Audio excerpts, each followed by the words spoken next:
Здравейте, приятели! И имам една изненада за вас. Първо, вижте какво ми се падна, моя любим чест, Magical Chest на Arena 7, току-що ми се падна, преди да започна видеото. И второто е, че ми остана съвсем малко XP, за да отключим турнамента. Съвсем малко ще стигна 8 левел и това ми е дека за Lava Hound. С него спечелих Magical Chest. И това исках да ви кажа, че спечелих Magical Chest.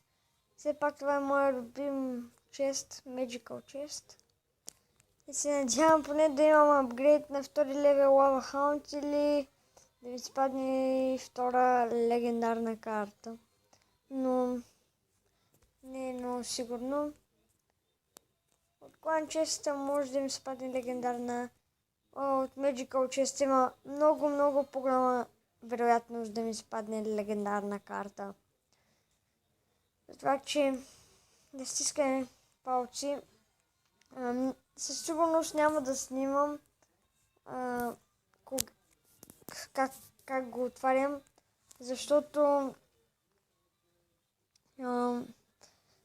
няма да имам време и просто може да ударя един скриншот и да ви покажа какво ми се е паднало. И пък може да направим ето така. Купи.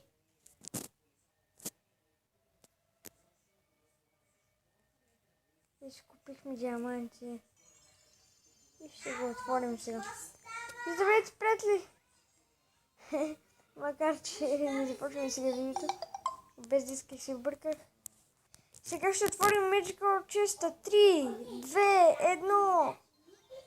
И бум! Добре. Доста добро начало. Много добро начало. Не видим кой ще е карта. Няма да има легендарна. И добре. Не се паднаха много ярки. Аути, да ударим само един скриншот.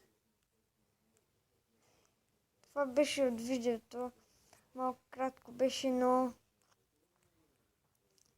все пак отворихме Magical Chest. Надявам се видеото да ви е харесало. Абонирайте се, коментирайте, харесайте и до скоро!